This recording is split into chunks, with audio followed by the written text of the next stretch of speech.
Hi friends, ನಾನು ಮತ್ತೆ ಬಂದಿದ್ದೀನಿ ಹೊಸ ವಿಡಿಯೋ ಜೊತೆ. ಸೊ ನೀವು ಆಲ್ರೆಡಿ ಈ ತಮ್ಲೈನಲ್ಲಿ ನೋಡಿರ್ತೀರ. ಸೊ ಏನಂದರೆ ಇವತ್ತಿನ ಕಂಟೆಂಟು ನಿಮಗೆ ತುಂಬ ಇಷ್ಟ ಆಗುತ್ತೆ, ಅದಂತೂ ನಿಜ. ಸೊ ಯಾಕೆ ಅಂದರೆ ಲೆಸ್ ಎಫರ್ಟಿಂದ ಮತ್ತು ಕಡಿಮೆ ಟೈಮಲ್ಲಿ ನಾವು ಒಳ್ಳೆ ಯೂಟ್ಯೂಬ್ ಶಾರ್ಟ್ಸ್ನ AI ಯೂಸ್ ಮಾಡಿಕೊಂಡು, ಆರ್ಟಿಫಿಷಿಯಲ್ ಇಂಟೆಲಿಜೆನ್ಸ್ ಯೂಸ್ ಮಾಡಿಕೊಂಡು ನಾವು ಒಳ್ಳೆ ವಿಡಿಯೋನ ಮಾಡ್ಬೋದು. ಸೊ ಯಾವ ರೀತಿ ಬಂದಿದೆ ನೋಡಿ. ಕಾಗೆಗಳು ಕೇವಲ ಕಪ್ಪಾಗಿರುವುದಿಲ್ಲ, ಅವು ಬಹು ಬಣ್ಣಗಳಲ್ಲಿ ಬಾಳುತ್ತವೆ. ಕಾಗೆಗಳು ತಮ್ಮ ಸಮುದಾಯದಲ್ಲಿ ಸಹಾಯ ಮತ್ತು ಸಹಕಾರದ ಅದ್ಭುತ ಉದಾಹರಣೆಯಾಗಿವೆ.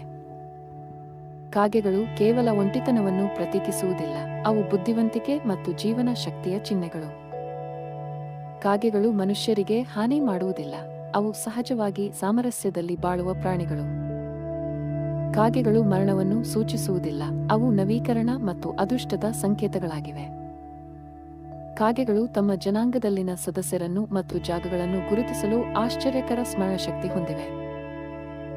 ನಾವು ಕಾಗೆಗಳ ಬಗ್ಗೆ ಹಲವು ಮಿಥ್ಯೆಗಳನ್ನು ನಂಬಿದ್ದೇವೆ, ಆದರೆ ಅವು ನಿಜವಾಗಿಯೂ ಅದ್ಭುತ ಮತ್ತು ಬುದ್ಧಿವಂತ ಪ್ರಾಣಿಗಳು. Dogs possess an unparalleled sense of smell, crucial for tasks like search and rescue. The Basenji, a barkless dog, communicates uniquely with a yodel-like sound. Salukis, dating back to ancient Egypt, hold the title of the oldest breed. Newfoundlands excel in water rescue, thanks to their webbed feet. Greyhounds race at astonishing speeds of 45 mph. Chihuahuas, the smallest breed, pack a big personality. The phrase dog days of summer originated from the rising of the dog star, Sirius. ನಾಯಿಗಳು ಕೇವಲ ಮನುಷ್ಯರ ಗೆಳೆಯರಲ್ಲ, ಅವರು ಅದ್ಭುತವಾದ ಸಾಮರ್ಥ್ಯವನ್ನು ಹೊಂದಿವೆ. ನಾಯಿಗಳು ಮನುಷ್ಯರಿಗಿಂತ 1,000 ಪಟ್ಟು ಹೆಚ್ಚು ಸೂಕ್ಷ್ಮವಾದ ವಾಸನೆಗಳನ್ನು ಪತ್ತೆ ಹಚ್ಚಬಲ್ಲವು. ನಾಯಿಗಳು ಕೆಂಪು ಹಾಗೂ ಹಸಿರು ಬಣ್ಣಗಳನ್ನು ಭೇದಿಸಲಾರವೆಂಬುದು ಒಂದು ಮಿಥ್ಯೆ. ನಾಯಿಗಳ ಕುದುರೆಗಳ ಹಾಡುಗಳನ್ನು ನೆನಪಿಡಬಲ್ಲ ಅಸಾಧಾರಣ ಸಾಮರ್ಥ್ಯವಿದೆ. ನಾಯಿಗಳ ನಾಲಿಗೆ ಗಾಯಗಳನ್ನು ವಾಸಿ ಮಾಡಬಲ್ಲವು ಎಂಬುದು ಒಂದು ಮಿಥ್ಯೆ. ನಾಯಿಗಳು ಮಾನವ ಭಾವನೆಗಳನ್ನು ಅರ್ಥ ಮಾಡಿಕೊಳ್ಳಬಲ್ಲವು ಮತ್ತು ಪ್ರತಿಕ್ರಿಯಿಸಬಲ್ಲವು. ನಾಯಿಗಳ ಬಗ್ಗೆ ಈ ಅದ್ಭುತ ಸತ್ಯಗಳು ಮತ್ತು ಮಿಥ್ಯೆಗಳು ನಿಮ್ಮ ದೃಷ್ಟಿಕೋನವನ್ನು ಬದಲಿಸಲಿ. ಬೆಕ್ಕುಗಳ ಬಗ್ಗೆ ಕೆಲವು ಅತ್ಯಂತ ಆಸಕ್ತಿಕರ ಸಂಗತಿಗಳು ನಿಮ್ಮನ್ನು ಆಶ್ಚರ್ಯಚಕಿತಗೊಳಿಸಬಹುದು. ಆ ಸಣ್ಣ ಮೂಗು, ಗೋಲಾಕಾರ ಕಣ್ಣುಗಳ ಹಿಂದೆ ಬಹಳಷ್ಟಿದೆ. ಬೆಕ್ಕುಗಳು ತಮ್ಮ ಬಾಲವನ್ನು ಸಮತೋಲನ ಸಾಧನವಾಗಿ ಬಳಸುತ್ತವೆ. ಅವುಗಳ ಬಾಲ ಅವುಗಳನ್ನು ನೆಗೆಯುವಾಗ ಸ್ಥಿರವಾಗಿ ಇರಲು ಸಹಾಯ ಮಾಡುತ್ತದೆ. ಬೆಕ್ಕುಗಳು 1 ಗಂಟೆಗೆ 30 ಮೈಲಿ ವೇಗವಾಗಿ ಓಡಬಲ್ಲವು. ಅವುಗಳು ಅತ್ಯಂತ ಚುರುಕುಗಳು ಮತ್ತು ಅದ್ಭುತ ಓಟಗಾರರು. ಬೆಕ್ಕುಗಳು ಮನುಷ್ಯರಿಗೆ ಕೇಳದ ಸಂಗೀತವನ್ನು ಕೇಳಬಹುದು. ಅವುಗಳು ಅತ್ಯಂತ ಸೂಕ್ಷ್ಮ ಶಬ್ದಗಳನ್ನು ಕೇಳಲು ಸಾಮರ್ಥ್ಯವಂತವು. ಬೆಕ್ಕುಗಳು 1 ವರ್ಷದಲ್ಲಿ ಸುಮಾರು 70% ಸಮಯವನ್ನು ನಿದ್ರೆ ಮಾಡುತ್ತವೆ.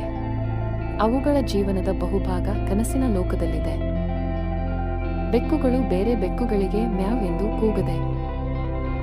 ಅವು ಮಾನವರ ಸಂಪರ್ಕಕ್ಕಾಗಿ ಈ ಶಬ್ದವನ್ನು ಬಳಸುತ್ತವೆ. ಈ ಚಮತ್ಕಾರಿ ಸಂಗತಿಗಳು ಬೆಕ್ಕುಗಳ ಅದ್ಭುತ ಪ್ರಪಂಚ. ನಮಸ್ಕಾರ. ಸಿಂಹಗಳ ಬಗ್ಗೆ ನಿಮಗೆ ತಿಳಿದಿಲ್ಲದ ವಿಚಾರಗಳನ್ನು ತಿಳಿಯಲು ಸಿದ್ಧವೇ? ಸಿಂಹಗಳ ಗುಂಪನ್ನು ಪ್ರೈಡ್ ಎಂದು ಕರೆಯುತ್ತಾರೆ. ಪ್ರೈಡ್ ಅಂದರೆ ಒಂದು ಕುಟುಂಬ. ಸಿಂಹಗಳು ದಿನಕ್ಕೆ ಸುಮಾರು 20 ಗಂಟೆಗಳಷ್ಟು ನಿದ್ರೆ ಮಾಡುವುದನ್ನು ನೀವು ತಿಳಿದಿರಾ?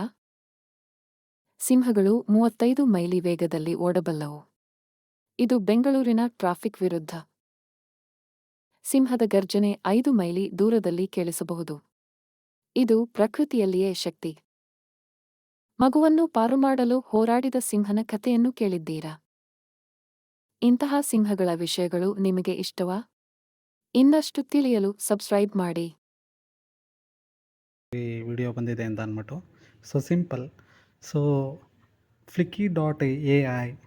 ಅದನ್ನು ಟೈಪ್ ಮಾಡಿ ನಿಮ್ಮ ಬ್ರೌಸರಲ್ಲಿ. ಈ ಥರ ಇಂಟರ್ಫೇಸ್ ಓಪನ್ ಆಗುತ್ತೆ. ಅದರಲ್ಲಿ ನೀವು ನೋಡ್ತಾ ಇರಬೇಕು, ನಾನು ಮಾರ್ಕ್ ಮಾಡಿ ತೋರಿಸಿದ್ದೀನಿ.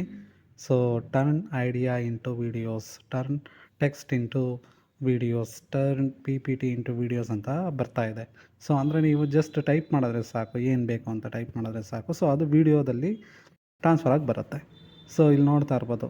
ಇದನ್ನು ಯಾವ ರೀತಿ ಯೂಸ್ ಮಾಡ್ಬೋದು, ಯಾವ ರೀತಿ ಬಳಸ್ಕೊಬೋದು ಅಂತ ಅಂದ್ಬಿಟ್ಟು ಕೆಲವೊಂದು ಟಿಪ್ಸ್ನ ಕೊಟ್ಟಿದ್ದಾರೆ. ಅದನ್ನು ನೋಡ್ಕೊಳ್ಳಿ, ಯಾವ ರೀತಿ ಮಾಡ್ಕೊಳ್ಳೋದು ಅಂತ ಅಂದ್ಬಿಟ್ಟು. ನೀವು ಜಸ್ಟ್ ಟೈಪ್ ಮಾಡಿದ್ರೆ ಸಾಕು. ಸೊ ಮತ್ತು ಇನ್ನೊಂದೇನಪ್ಪ ಅಂದರೆ, ಸೊ ಈಗಿಷ್ಟ ವೀಡಿಯೋ ನೋಡೋದ್ರಲ್ಲ, ಅದ್ರಲ್ಲಿ ನೋಡಿ ಕನ್ನಡದಲ್ಲಿ ಕ್ಯಾಪ್ಷನ್ ಬರ್ತಾ ಇದೆ. ಸೊ ಇದು ಕನ್ನಡ ವೀಡಿಯೋದಲ್ಲಿ ಬರೋದು ತುಂಬ ರೇರು ಕ್ಯಾಪ್ಷನ್ ಬರೋದು. ಸೊ ನೋಡಿ, ಈಸಿಯಾಗಿ ನಾವು ಈ ಒಂದು AI ಟೂಲ್ನ ಯೂಸ್ ಮಾಡಿಕೊಂಡು, ಸಾಫ್ಟ್ವೇರ್ ಯೂಸ್ ಮಾಡಿಕೊಂಡು ಅಥವಾ ಬ್ಲಾಗ್ ಯೂಸ್ ಮಾಡಿಕೊಂಡು ಈಸಿಯಾಗಿ ನಾವು ಯೂಟ್ಯೂಬ್ ಶಾರ್ಟ್ಸ್ನ ಮಾಡ್ಬೋದು. ಸೊ ಹಾಗಾದರೆ ಹೇಗೆ ಮಾಡೋದು ಅಂತ ನೋಡೋಣ. ಸೊ ನೋಡಿ, ಸ್ಟಾರ್ಟ್ ಫಾರ್ ಫ್ರೀ ಅಂತ ಇದೆ. ಸೊ ಅದನ್ನು ಕ್ಲಿಕ್ ಮಾಡಿ. ಸೊ ಓಪನ್ ಆಯಿತು. ಆಲ್ರೆಡಿ ನಂದು ಅಕೌಂಟ್ ಇದೆ. ಸೊ ನಾನು ಆಲ್ರೆಡಿ ಲಾಗಿನ್ ಆಗಿದ್ದೀನಿ, ಬಟ್ ಅದನ್ನೆಲ್ಲ ತೋರ್ಸೋಕ್ಕಾಗಲಿಲ್ಲ. ಸೊ ಇಲ್ಲಿ ನೋಡಿ, ಕೆಲವಷ್ಟು ವೀಡಿಯೋಗಳ್ನ ಈಗ ನೀವು ನೋಡೋದ್ರಲ್ಲ, ಅದೇ ವೀಡಿಯೋಗಳ್ನ ಈ ಒಂದು ವೆಬ್ಸೈಟಿಂದನೇ ನಾನು ಮಾಡಿರೋದು. ಅಂದರೆ AI ಯೂಸ್ ಮಾಡಿಕೊಂಡೇ ನಾನು ಮಾಡಿರೋದು. ಸೊ ಇಲ್ಲಿ ನೋಡ್ತಾ ಇರ್ಬೋದು ನೀವು. ಸೊ ಈಗ ಹೊಸ್ದಾಗಿ ಒಂದು ಕ್ರಿಯೇಟ್ ಮಾಡ್ತೀನಿ, ನ್ಯೂ ಫೈಲ್. ಸೊ ಅಲ್ಲಿ ಕೇಳ್ತೆ ಫೈಲ್ ನೇಮ್ ಏನು ಬೇಕು ಅಂತ ಅಂದ್ಬಿಟ್ಟು. ಸೊ ನನಗೆ ವೀಡಿಯೋ ಬೇಕು. ಸೊ ವೀಡಿಯೋ ಸೆಲೆಕ್ಟ್ ಮಾಡ್ಕೊಂಡಿದ್ದೀನಿ. ಸೊ ಫ್ಯಾಕ್ಟ್ ಅಬೌಟ್ ಲಯನ್ಸ್ ಅಂತ ಟೈಪ್ ಮಾಡ್ತೀನಿ.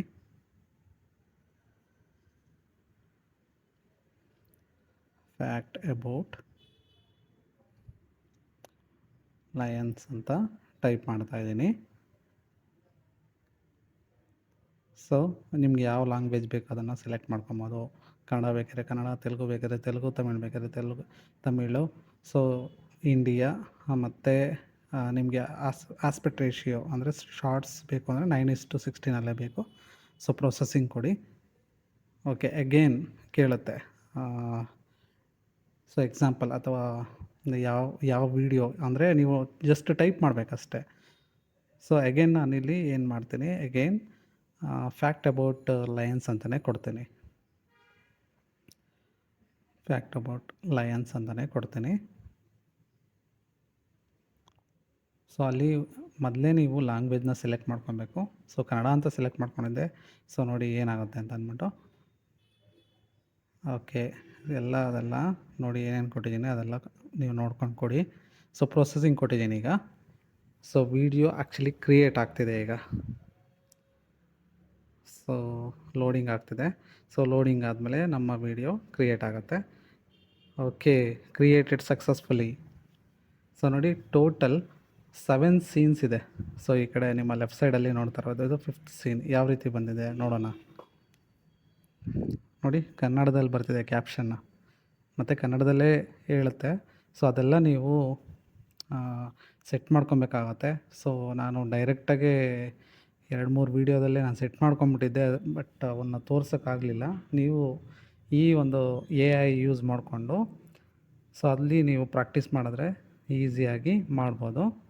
ಸೊ ನೋಡಿ, ಇದು 6th ಸೀನ್ ಯಾವ ರೀತಿ ಇದೆ ಅಂತ ಅಂದ್ಬಿಟ್ಟು.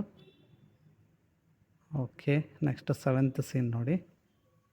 ಟೋಟಲ್ 7 ಸೀನ್ಸ್ ಇದೆ. ಸೊ ಇವಾಗ ಪ್ಲೇ ಆಗ್ತಿರೋದು 7th ಸೀನ್. ನೋಡಿ, ಅಲ್ಲಿ ಸೀನ್ ಫಸ್ಟ್ ಇದೆ, ಸೀನ್ 2 ಇದೆ, ಸೀನ್ 3 ಇದೆ. ನಾನು ಸೀನ್ 2ನ ಪ್ಲೇ ಮಾಡ್ತಿದ್ದೀನಿ. ಸೊ ಇಲ್ಲಿ ಏನಾಗಿದೆ ಅಂದರೆ ಲಯನ್ಸ್ ಬದಲು ಫಾಕ್ಸ್ ಬಂದುಬಿಟ್ಟಿದೆ. ಸೊ ಅದಕ್ಕೆ ನಾನು ಅದನ್ನು ಚೇಂಜ್ ಮಾಡ್ಕೊತೀನಿ. ಯಾವ ರೀತಿ ಚೇಂಜ್ ಮಾಡೋದು ಅಂತ ಹೇಳ್ತೀನಿ. ಫಸ್ಟ್ ಇವನ್ನೆಲ್ಲ ಸೀನ್ನ ಚೆಕ್ ಮಾಡ್ಕೊಳ್ಳೋಣ. ಸೊ ಇದರಲ್ಲಿ ನೀವು ಎಕ್ಸ್ಟ್ರಾ ಬೇಕಿದ್ದರೆ ಸೇರಿಸ್ಕೊಬೋದು. ಸೊ ಅನ್ವಾಂಟೆಡ್ ಇದ್ದರೆ ತೆಗಿಬೋದು. ಸೊ ಅದ್ರ ಮೇಲೆ ಕ್ಲಿಕ್ ಮಾಡಿ ಡಿಲೀಟ್ ಮಾಡೋ, ಬ್ಯಾಕ್ ಸ್ಪೇಸ್ ಹೊಡೆದ್ರೆ ಡಿಲೀಟ್ ಆಗೋಗುತ್ತೆ. ಸೊ ನೀವು ಮತ್ತೆ ಆ್ಯಡ್ ಮಾಡಬೇಕಂದ್ರೆ ಕ್ಲಿಕ್ ಮಾಡೋದು, ಮತ್ತೆ ಎಡಿಟ್ ಮಾಡ್ತಾ ಹೋಗೋದು. ಸೊ ನೋಡಿ, ಇವಾಗ ಸೀನ್ ಚೇಂಜ್ ಮಾಡಬೇಕು ಅಂದರೆ ಸೊ ಇದು ಇಮೇಜ್ ಮೇಲೆ ಕ್ಲಿಕ್ ಮಾಡಿ. ಸೊ ಇಲ್ಲಿ ಬರುತ್ತೆ ವೀಡಿಯೋಸು. ಸೊ ಯಾವುದು ಲಯನ್ಸ್ ವೀಡಿಯೋಸ್ ಇದೆ ಅದನ್ನು ಯಾವ್ದು ನಿಮ್ಗೆ ಇಷ್ಟ ಆಗುತ್ತೆ ಅದನ್ನು ಕ್ಲಿಕ್ ಮಾಡ್ಕೊಳ್ಳಿ. ಓಕೆ, ಸೊ ಇದನ್ನು ನಾನು ತೊಗೊಂಡಿದ್ದೀನಿ. ನೋಡಿ, ಬಂತು. ಈ ರೀತಿ ನೀವು ಸೀನ್ನ ಚೇಂಜ್ ಮಾಡ್ಕೊಬೋದು, ವೀಡಿಯೋಸ್ನ ಚೇಂಜ್ ಮಾಡ್ಕೊಬೋದು. ಓಕೆ, ಈ ಥರ ಬರುತ್ತೆ. ಸೊ ನೆಕ್ಸ್ಟು ನೋಡಿ, ಅಲ್ಲಿ ಫಾಕ್ಸ್ ಇತ್ತಲ್ವ, ಈಗ ಅದನ್ನು ಚೇಂಜ್ ಮಾಡ್ತೇನೆ ನಾನು. ಫಾಕ್ಸ್ ಬದಲು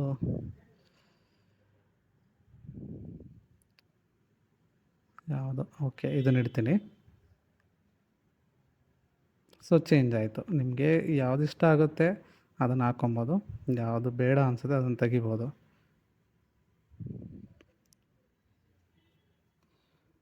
ಸೊ ಇದನ್ನೆಲ್ಲ ನೀವು ನೋಡ್ಕೊಬೋದು. ಸೊ ಇದು ತುಂಬ ಈಸಿ ಬೇಗ ವಿತ್ ಲೆಸ್ ಎಫರ್ಟಲ್ಲಿ ನೀವು ವೀಡಿಯೋನ ಕ್ರಿಯೇಟ್ ಮಾಡ್ಬೋದು. ಸೊ ಯಾವ ಥರ ಮೋಟಿವೇಶ್ನಲ್ ವೀಡಿಯೋಸ್ ಬೇಕಾದ್ರೆ ಮೋಟಿವೇಶ್ನಲ್ ವೀಡಿಯೋಸು ಅದೆಲ್ಲ ಮಾಡ್ಕೊಬೋದು. ನೋಡಿ ಇಲ್ಲಿ ನೀವು ಸೀನ್ನ ಎಕ್ಸ್ಟ್ರಾ ಬೇಕಾದ್ರೆ ಮಾಡ್ಕೊಬೋದು, ಅಂದರೆ ಎಕ್ಸ್ಟ್ರಾ ಸೀನ್ನ ಕ್ರಿಯೇಟ್ ಮಾಡ್ಕೊಬೋದು. ಸೊ ನಾನು ತೆಗ್ದೆ, ಇಲ್ಲಿದೆ ನೋಡಿ ಕಾಮನ್ ಸೀನ್. ಸೊ ಲೇಯರ್ ಕೂಡ ಮಾಡ್ಕೊಬೋದು. ಸೊ ನಿಮ್ಗೆ ಇದ್ರ ಬಗ್ಗೆ ಇನ್ನೂ ಏನಾದರೂ ಇನ್ಫಾರ್ಮೇಷನ್ ಬೇಕಿದ್ರೆ ಬೇಕಾದ್ರೆ ಕಮೆಂಟ್ ಮಾಡಿ, ನಾನು ಎಕ್ಸ್ಟ್ರಾ ತೋರಿಸ್ತೀನಿ ಯಾವ ರೀತಿ ಇದನ್ನು ಆಪ್ರೇಟ್ ಮಾಡೋದು ಅಂತ ಅಂದ್ಬಿಟ್ಟು. ಸೊ ಇದಂತೂ very very easy and helpful A I ಇದು. ಸೊ ಈ ಎ ಐ ಯೂಸ್ ಮಾಡಿಕೊಂಡು ನೀವು ಈಸಿಯಾಗಿ ಯೂಟ್ಯೂಬ್ ಶಾರ್ಟ್ಸ್ನ ಮಾಡ್ಬೋದು. ಸೊ ನೋಡಿ ಡೌನ್ಲೋಡ್ ಕೂಡ ಮಾಡ್ತಾಯಿದ್ದೀನಿ ನಾನು.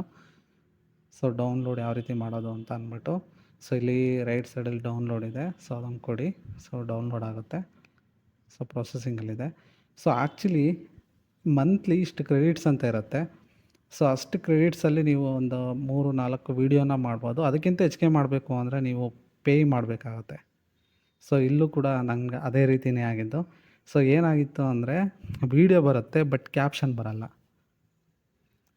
ಕನ್ನಡದಲ್ಲಿ ಬರೋ ಕ್ಯಾಪ್ಷನ್ನು ಬರಲ್ಲ. ಸೊ ಅಲ್ಲಿ ತೋರಿಸುತ್ತೆ, ಬೇಕಾದ್ರೆ ನೋಡಿ. ಸೊ ಡೌನ್ಲೋಡ್ ಸಬ್ಟೈಟಲ್ ಅಂತ ಕೇಳಿದೆ. ಸೊ ನಮಸ್ಕಾರ. ಯಾವ ಟು ಚೇಂಜ್ ಪ್ಲಾನ್ ಅಂತ ಸಿಂಹಗಳ ಬಗ್ಗೆ ಕೇಳಿತು, ನಿಮಗೆ ಅಪ್ಗ್ರೇಡ್ ಅಂತ ತಿಳಿದಿಲ್ಲದ ಕೇಳಿತು. ವಿಚಾರಗಳನ್ನು ಸೊ ತಿಳಿಯಲು ಓನ್ಲಿ ಸಿದ್ಧವೇ. 3 to 4 ವೀಡಿಯೋಸ್ನ ನಾವು ಸಿಂಹಗಳ ಮಾಡ್ಬೋದು ಗುಂಪನ್ನು ಮಂತ್ಲಿ. ಪ್ರೈಡ್ ಎಂದು ಸೊ ಕರೆಯುತ್ತಾರೆ. ಹೆಚ್ಚಿಗೆ ಮಾಡಬೇಕು ಅಂದರೆ ನೀವು ಪ್ರೈಡ್ ಅಂದರೆ ಒಂದು ಕುಟುಂಬ. ಪೇ ಮಾಡಬೇಕಾಗತ್ತೆ. ಸಿಂಹಗಳು ದಿನಕ್ಕೆ ಸುಮಾರು 20 ಗಂಟೆಗಳಷ್ಟು ನಿದ್ರೆ ಮಾಡುವುದನ್ನು ನೀವು ತಿಳಿದಿರಾ? ನೋಡಿ ಯಾವ ರೀತಿ ಸಿಂಹಗಳು 35 ಮೈಲಿ ವೇಗದಲ್ಲಿ ಓಡಬಲ್ಲವು. ಇದು ಬೆಂಗಳೂರಿನ ಟ್ರಾಫಿಕ್ ವಿರುದ್ಧ. ಸಿಂಹದ ಗರ್ಜನೆ 5 ಮೈಲಿ ದೂರದಲ್ಲಿ ಕೇಳಿಸಬಹುದು. ಇದು ಪ್ರಕೃತಿಯಲ್ಲಿಯೇ ಶಕ್ತಿ. ಮಗುವನ್ನು ಪಾರು ಮಾಡಲು ಹೋರಾಡಿದ ಸಿಂಹನ ಕಥೆಯನ್ನು ಕೇಳಿದ್ದೀರಾ? ಇಂತಹ ಸಿಂಹಗಳ ವಿಷಯಗಳು. ಸೊ ಈ ವಿಡಿಯೋ ನಿಮಗೆ ಇಷ್ಟ ಆಗಿದ್ರೆ ಲೈಕ್ ಮಾಡಿ. ಸೊ ಇಷ್ಟ ಆಗಿಲ್ಲ ಅಂದರೆ ಡಿಸ್ಲೈಕ್ ಮಾಡಿ. ಸೊ ನಮ್ಮ ಚಾನಲ್ಗೆ ಸಬ್ಸ್ಕ್ರೈಬ್ ಮಾಡಿ ಹಾಗೂ ಬೆಲ್ ಐಕಾನ್ನ ಕ್ಲಿಕ್ ಮಾಡಿ. So thanks for watching.